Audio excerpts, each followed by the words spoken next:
Hi, I'm Tracy Johnson from Cheese Needs and lead admin at Learn to Make Cheese, the largest group for cheesemakers on Facebook. And welcome to This Week in Cheese. Your questions. Let's talk about salt. Salt is one of the ingredients that is in almost all cheeses.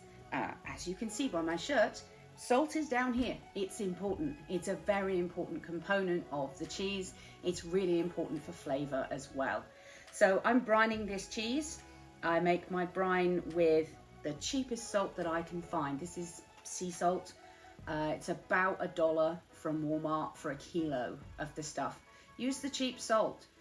This is not one of those situations where better milk will elevate your cheese making, and it absolutely will. This is a situation where salt is salt is salt. You can use pickling, canning, kosher salt. You can use sea salt. Avoid pink Himalayan salt because it's contaminated. We can see that because it's pink. We can see it. So avoid the expensive hipster salt. Just use regular salt. It's fine. We get asked if you can reuse brine. The answer is yes, you can reuse your brine. You need to filter it, you need to boil it, and you need to add back in some of the salt that has been taken out by the previous cheese. This is an issue for me because I hate math. We fell out in the 3rd grade and we haven't spoken since. So I just make a fresh brine every time. As I said, salt, not expensive. Why would you risk all of this work on saving a few pennies in the salt?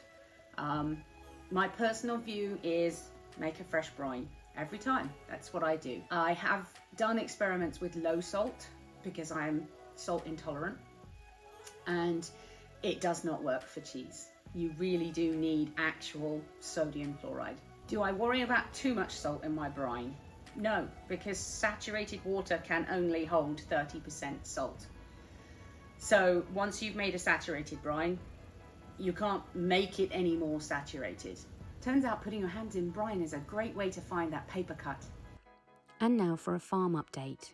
This week we meet Willow and Pecan. Willow is the brown and Pecan is her white twin sister. These are their hijinks when they were very small. They're now 2 years old and they've just kidded for the first time. They were too young to breed that winter. Willow was a bottle baby. She's always been very friendly. And here she is enjoying her grain. She's giving me about 1.5 litres of milk every day at the moment. We're doing once a day milking with her. She's just grown in her winter coat, so she's all thick and furry. And she's got great condition, ready to be bred, which we'll probably do in late December. Pecan had a really tough time with her first kidding. She had a little brown girl called Hazel, who we still have, and then she had a little brown boy that was passed already. It had passed in utero, and I had to help get him out because he was sideways. Now, in behind him was another little girl called Cashew, who was a bottle baby because Mum rejected her because she was white. She only wants her brown babies, apparently, so she's getting her condition back, but we did dry her off early. This week in cheese.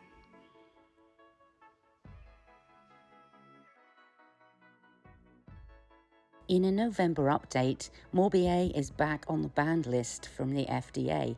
Apparently there's something about the ash line that they just don't like, which is surprising when you look at what's trending in cheese right now, which is cheese with additives.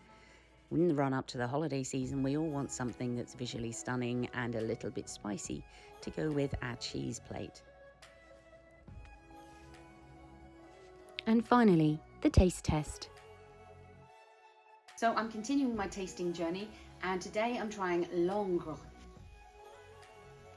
So this is an AOP cheese, took the World Cheese Awards Gold in 2019, made by Germain. Okay, it looks like a little orange brain. I'm immediately trepidatious of this. I have yet to find a stinky orange cheese that I enjoy. And you can smell it too. Lovely little wooden box. Love my little wooden boxes. They're adorable. Okay. Whew. Yeah, you don't need to get that close. I can smell it at arm's length. Getting wet grass Just mowed, wet grass.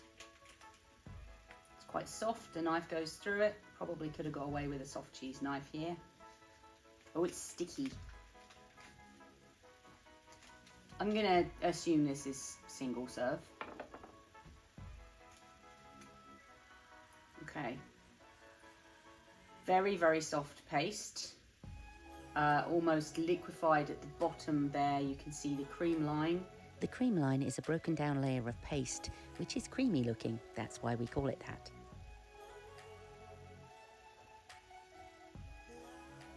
Oh, that's gooey. There's a lot of elasticity there. I'm going to try some paste first because I'm nervous of the rind, as I said. So it's silky on the tongue.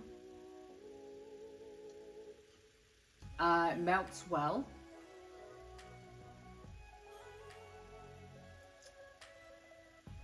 Starting savoury, but there is sweetness.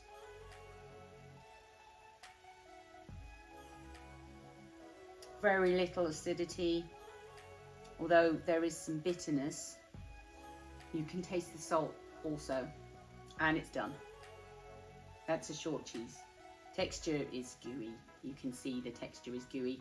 I mean, bee linens, obviously you can taste what you can smell. There is a top note of tannin that is acidic when you try the rind. Fermented straw, silage, wet, used hay and a horse stall kind of flavour.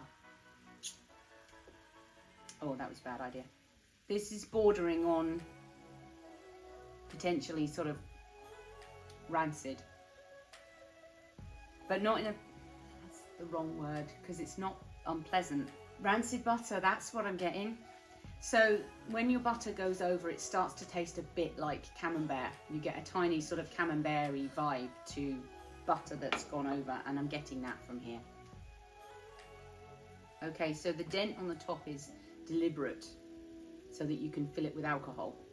I love the French.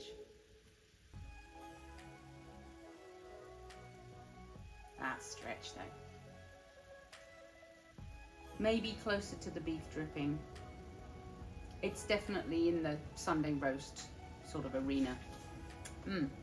I think this one has probably gotten as ripe as you would want it. Yeah, the rind isn't a real favourite of mine. I don't like the texture, so I'm committing treason now and cutting the rind off. It's sweet now, vegetal. The salt is strong, seawater. Milk is overwhelming. There is obviously milk there. I wouldn't go near nutty. There is a tannic in the back. There is kind of a roof of the mouth tannic, almost metallic. That's a lot. There's a lot in that cheese. Thank you for joining me for This Week in Cheese. See you next Wednesday.